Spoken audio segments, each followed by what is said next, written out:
नमस्कार दोस्तों, आइए जानते हैं आज राजस्थान के दिन भर की ताजा और बड़ी खबरें। आज राजस्थान से पहली खबर है कि मेहंदीपुर बालाजी मंदिर ट्रस्ट फ्री कराएगा महाकुंभ यात्रा। उत्तर भारत के बड़े मंदिरों में प्रसिद्ध मेहंदीपुर बालाजी धाम के महंत नरेशपुरी गोस्वामी ने लोगों को प्रयागराज महाकुंभ की निःशुल्क बस यात्रा कराने की घोषणा की है। यात्रा के दौरान आवागमन, ठहरने और भोजन की व्यवस्था बालाजी ट्रस्ट द्वारा निःशुल्क रहेगी। ऐसे में महाकुंभ स्नान के लिए जाने वाले लोगों का रजिस्ट्रेशन शुरू कर दिया गया है, जिसको लेकर लोगों में उत्साह बना हुआ है। प्रयागराज महाकुंभ में स्नान करने जाने वाले लोगों के लिए पहली बस 9 फरवरी को बालाजी मंदिर से रवाना होगी। इसके बाद 13, 16, 19 और 22 फरवरी तक निःशुल्क यात्रा जारी रहेगी। इसके लिए 50 वर्ष से अधिक उम्र का कोई भी व्यक्ति बालाजी मंदिर ट्रस्ट के कार्यालय में अपने आधार कार्ड से रजिस्ट्रेशन करवाकर निःशुल्क यात्रा कर सकेगा। राजस्थान के बड़े शहरों में चलेंगी सीएनजी इलेक्ट्रिक बसें। जयपुर सहित बड़े शहरों के लिए अब महाराष्ट्र मॉडल पर इलेक्ट्रिक और सीएनजी बसें किराए पर ली जाएंगी। सिटी ट्रांसपोर्ट के लिए बसें खरीदने की जगह किराए पर लेने का मॉडल अपनाया जाएगा। बीजेपी विधायक कालीचरण सराफ के सवाल के जवाब में यूडीएच मंत्री झाबर सिंह खरा ने विधानसभा में इसकी घोषणा की। यूडीएच मंत्री ने कहा, अभी एक नई प्रक्रिया के तहत बसें खरीदने के मॉडल पर हमारी कुछ कंपनियों से बातचीत चल रही है। जिस तरह महाराष्ट्र में इलेक्ट्रिक और सीएनजी बसें लेते हैं, उन्होंने विभिन्न नगर निकायों को बसों को किराए पर दे रखा है। उसमें प्रतिदिन के हिसाब से किराया देना पड़ता है। हमारा काम केवल कंडक्टर रखकर जनता को सेवा देना रहेगा। इससे जो घाटा होगा तो सरकार वहन करेगी।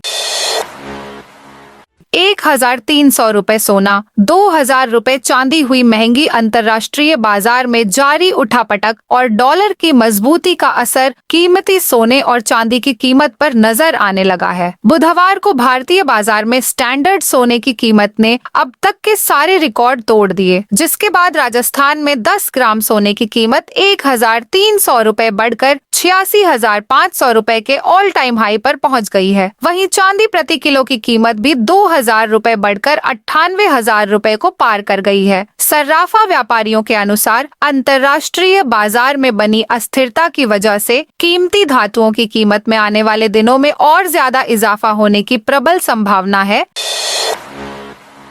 अजमेर दरगाह दीवान के बयान के बाद नई बहस छिड़ी। अजमेर दरगाह दीवान जैनुल आबेदीन ने मंगलवार को एक बयान जारी किया। इसमें उन्होंने कहा था, अजमेर को राष्ट्रीय जैन तीर्थ स्थल घोषित करने की प्रधानमंत्री से मांग की है। इसे लेकर प्रधानमंत्री नरेंद्र मोदी को पत्र भी लिखा गया है। इधर उनके इस बयान के बाद नई बहस छिड़ गई है। इस मामले में दरगाह में मंदिर होने के दावे की याचिका लगाने वाले विष्णु गुप्ता ने भी उनका समर्थन करते हुए कहा, कम से कम वह यह मानने को तैयार हुए यह जैनियों का तीर्थ स्थल है। उन्होंने यह तो माना कि यहाँ पर जैन मंदिर थे। गौरतलब है कि हिंदू सेना के विष्णु गुप्ता की ओर से दरगाह में शिव मंदिर होने के दावे की याचिका लगाई थी। इसके बाद से ये पूरा मामला चर्चा में आया। अब दरगाह दीवान के इस बयान के बाद फिर से नई चर्चा शुरू हो गई है।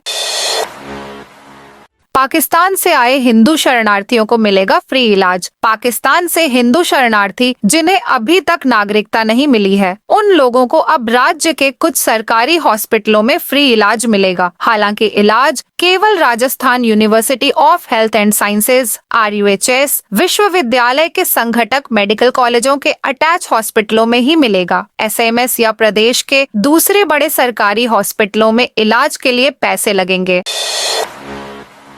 बढ़ेगी विधायक शांति धारीवाल की मुश्किलें। राजस्थान का चर्चित एकल पट्टा भ्रष्टाचार मामले में भजनलाल सरकार ने बड़ा कदम उठाया है। इस मामले में अब विधायक शांति धारीवाल की मुश्किलें बढ़ने वाली हैं। दरअसल एकल पट्टा भ्रष्टाचार मामले में भजनलाल सरकार ने राजस्थान हाई कोर्ट का रुख करते हुए याचिका दायर किया है, जिसमें नई जांच की मांग के साथ पुनरीक्षण याचिका वापस ली है। वहीं ट्रायल कोर्ट के फैसले को स्वीकार किया, जिसमें अभियोजन को वापस लेने की अनुमति देने से इनकार कर दिया गया था। अब सरकार ने दोषपूर्ण क्लोजर रिपोर्ट को चुनौती देते हुए निष्पक्ष जांच की मांग की है।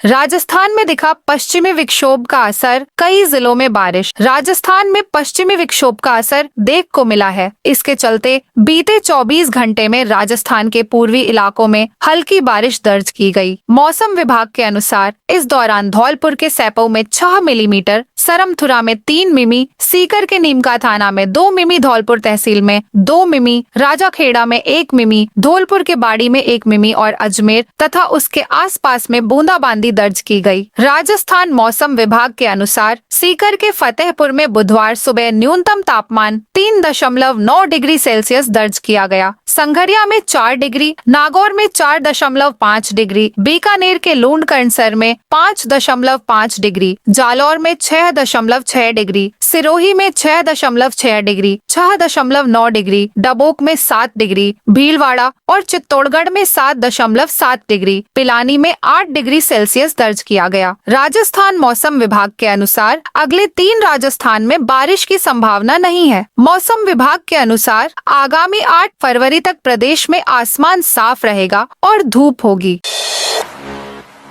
शाहपुरा जिला रद्द होने पर 5 पार्षदों ने दिया इस्तीफा। गहलोत राज में बने जिलों को खत्म करने का विरोध अब भी कई जगह जारी है। भीलवाड़ा के शाहपुरा में जिला निरस्त करने के विरोध में 34 दिनों से आंदोलन चल रहा है। शाहपुरा अभिभाषक संस्था के नेतृत्व में कई दिनों से आंदोलन जारी है। इसी कड़ी में शाहपुरा नगर परिषद के 5 पार्षदों ने अपने पद से इस्तीफा दे दिया। इस्तीफा देने वाले पार्षदों में कांग्रेस के डॉड मोहम्मद इसाक खान कायम खानी, मुबारिक हुसैन रंगरेज, रुखसाना बानो, मधु शर्मा और निर्दलीय पार्षद अमजद खान कायम खानी शामिल हैं। इस्तीफा देने से पहले सभी पार्षदों ने त्रिमूर्ति स्मारक पर शहीदों को श्रद्धांजलि दी और फिर ढोल नगाड़ों के साथ उपखंड कार्यालय पहुंचे। जयपुर में दिन में केबल डालते, रात में चुरा लेते। जयपुर में शातिर चोरों ने जमीन में घड़ी बीएसएनएल की केबल चोरी कर ली। ये चोर रात में सड़क पर 6 फीट गहरा गड्ढा खोदते। जब कोई इनसे पूछता तो बड़ी शान से कहते, सरकारी काम है भाई। रात में केबल चुराते और अगले दिन खुद ही चोरी की शिकायत देते। यही नहीं, ये चोर खुद केबल फिटिंग का काम करते थे। आरोपी पहले दिन में केबल लगाते थे और फिर उसे चोरी कर लेते थे। लेकिन 4 फरवरी की रात पुलिस की नजर इन पर पड़ी। पुलिस ने 6 बदमाशों को गिरफ्तार कर लिया।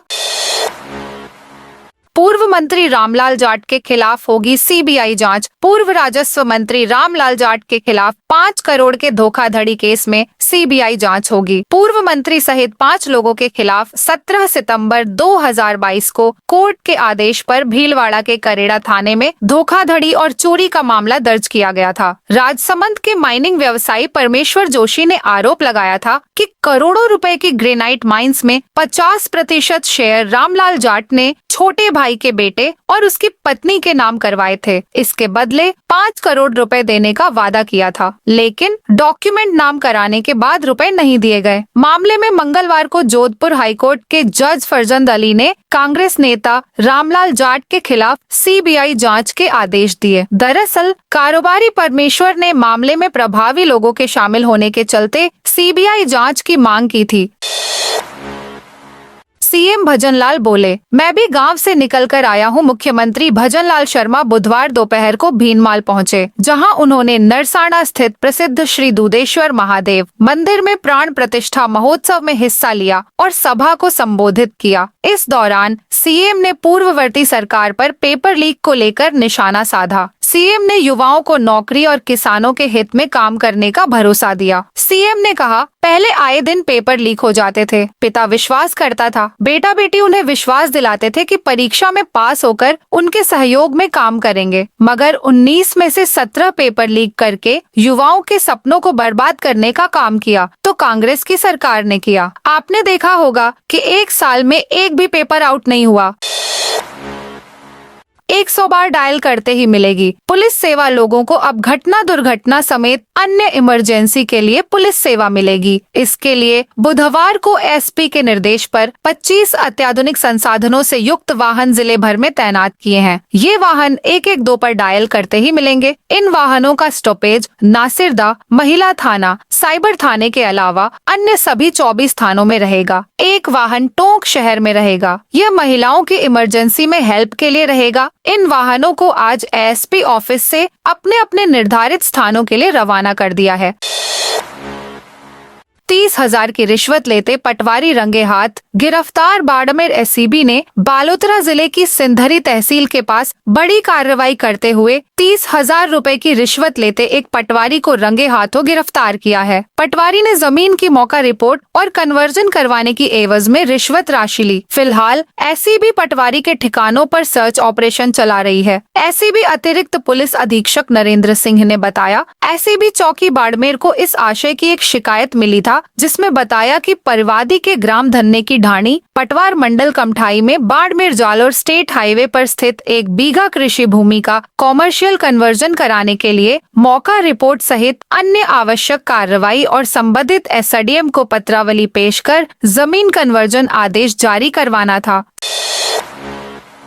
सीकर रोडवेज बस डिपो में कर्मचारियों का प्रदर्शन। Rajasthan state roadways employees union of RSRTC retired संगठन के कर्मचारियों ने सीकर रोडवेज बस डिपो में अनेक मांगों को लेकर विरोध प्रदर्शन किया गया। कर्मचारियों ने मुख्य प्रबंधक को रोडवेज प्रबंध निदेशक के नाम ज्ञापन सौंपकर पिछले 2 माह का बकाया वेतन व पेंशन भुगतान करने की मांग की गई। कर्मचारियों ने बताया कि कर्मचारियों को प्रत्येक महीने समय पर वेतन व पेंशन दी जाए। पिछले लंबे समय से रोडवेज कर्मचारी विभाग के उच्च अधिकारियों से समय पर वेतन व पेंशन देने की मांग कर रहे हैं। मांगों को लेकर पहले कई बार कर्मचारी संगठनों में विभाग के अधिकारियों के बीच समझौते भी हो चुके हैं, लेकिन आज तक समय पर कर्मचारियों को वेतन और पेंशन का भुगतान नहीं किया जा रहा है। 5वीं 8वीं के आवेदन अब 12 फरवरी तक प्रदेश भर के सरकारी और गैर सरकारी स्कूलों में 3 लाख से ज्यादा स्टूडेंट्स के एग्जाम फॉर्म नहीं भरे गए। ऐसे में ये स्टूडेंट्स एग्जाम से वंचित रह सकते थे। शिक्षा निदेशालय ने लास्ट डेट में बढ़ोतरी करके एक बार तो इन स्टूडेंट्स को राहत दी है। बुधवार 5 फरवरी को लास्ट डेट थी, जिसे बढ़ाकर अब 12 फरवरी कर दिया गया है। आमतौर पर लास्ट डेट बढ़ने की परिपाटी है। ऐसे में स्कूल संचालक भी पहली लास्ट डेट को गंभीरता से नहीं लेते। राज्य भर में इस बार 26 लाख से ज्यादा स्टूडेंट्स हिस्सा ले रहे हैं। डूंगरपुर में 31 मार्च तक बनाए जाएंगे फार्मर आईडी कार्ड। डूंगरपुर में कृषि विभाग की एग्री स्टेक योजना के तहत फार्मर रजिस्ट्री अभियान की शुरुआत हो गई है। इस अभियान के अंतर्गत ग्राम पंचायत स्तर पर शिविर लगाए जा रहे हैं, जहां किसानों को 11 अंकों का विशिष्ट फार्मर आईडी कार्ड प्रदान किया जाएगा। ऑनलाइन गिरदावरी ने पटवारियों के बढ़ाई परेशानी। पटवारियों को ऑनलाइन गिरदावरी को लेकर परेशानी का सामना करना पड़ रहा है। लोकेशन का एरिया घटाने से गिरदावरी नहीं हो पा रही है। खेत में घुसकर ही गिरदावरी करनी पड़ रही है, लेकिन खेतों के ताराबंदी होने से पटवारियों के सामने परेशानी खड़ी हो गई है। पटवारियों का कहना है कि अधिकांश खेतों के तारबंदी हो चुकी है। अनेक किसानों ने खेत का गेट बनाकर ताला भी लगा दिया। ऐसे में खेत में घुसकर गिरदावरी करना मुश्किल हो रहा है। पहले खेत से दूर की लोकेशन से भी गिरदावरी हो जाती थी। अब ऐप का लोकेशन क्षेत्र घटाकर करीब 20 मीटर कर दिया गया है। बिना टिकट मिले तो 10 गुना पेनल्टी। रोडवेज बसों में बिना टिकट मिलने पर 10 गुना पेनल्टी वसूल की जा रही है। साथ ही परिचालकों के खिलाफ भी कार्रवाई की जा रही है। केवल परिचालक के खिलाफ ही गाज नहीं गिर रही है, बल्कि जो यात्री बिना टिकट मिल रहे हैं उनसे भी वसूली की जा रही है। इसकी शुरुआत की जा चुकी है और झुंझुनू रोडवेज प्रबंधन की ओर से पिछले 2 माह में 50 से अधिक सवारियों के खिलाफ कार्रवाई की गई है। झुंझुनू रोडवेज प्रबंधन की ओर से दिसंबर 2024 में 1,650 रुपए की पेनल्टी बिना टिकट यात्रा करने वाले यात्रियों से वसूली गई थी। जनवरी माह में अभियान में तेजी लाई गई है। जनवरी माह में 33,810 रुपए की पेनल्टी वसूली जा चुकी है। अब तक 33,330 रुपए की वसूली की जा चुकी है। जयपुर में बनेगा देश का पहला अनूठा मोक्ष धाम। जयपुर में देश का पहला अनूठा मोक्ष धाम बनेगा। फरवरी में इसका काम शुरू होगा। इसके लिए 20,000 वर्ग गज एरिया में फैले बी2 बाईपास टोंक रोड स्थित श्मशान घाट का चयन किया गया है। यह इस साल के अंत तक 75 करोड़ की लागत में आध्यात्मिक पर्यटन स्थल के रूप में विकसित हो जाएगा। आधुनिक सुविधाओं वाला यह मोक्ष धाम सर्व समाज के लिए निःशुल्क होगा। 16 से ज्यादा शवदाह स्थल होंगे। गोकाष्ठ निशुल्क होगा। मुख्य द्वार का नाम काशी द्वार होगा, जो 120 फीट ऊंचा और 15 फीट चौड़ा होगा। दीवारें 45 फीट लंबी होगी, जिनके दोनों ओर 16 पटल होंगे। बता दें कि हिंदू शास्त्रों में काशी को ऐसा स्थान माना गया है जहां जन्म मरण के चक्र से मुक्ति मिलती है। गरुड़ पुराण में कहा गया है कि काशी का उच्चारण ही आत्मा को शुद्ध कर देता है। भरतपुर में कुंभ जा रहे लोगों का भीषण एक्सीडेंट। राजस्थान में जयपुर, भरतपुर और दौसा जिले में हुए अलग अलग हादसों में 8 लोगों की मौत हो गई। इन हादसों में 25 लोग घायल भी हुए हैं। बयाना भरतपुर स्टेट हाईवे पर हुए हादसे में 3 लोगों की मौत हुई है। ये सभी महाकुंभ जा रहे थे। इसके अलावा महाकुंभ से लौट रही एक बस के पलटने से भी हादसा हो गया, जिसमें 2 लोगों की मौत हुई, जबकि बस के पलटने से 1 दर्जन से ज्यादा लोग घायल हुए हैं। सभी घायल लोगों को इलाज के लिए अस्पताल ले जाया गया है। तो दोस्तों, यह थी आज राजस्थान की बड़ी खबरें। आप इस वीडियो को कौन से जिले से देख रहे हैं, उस जिले का नाम जरूर बताइए।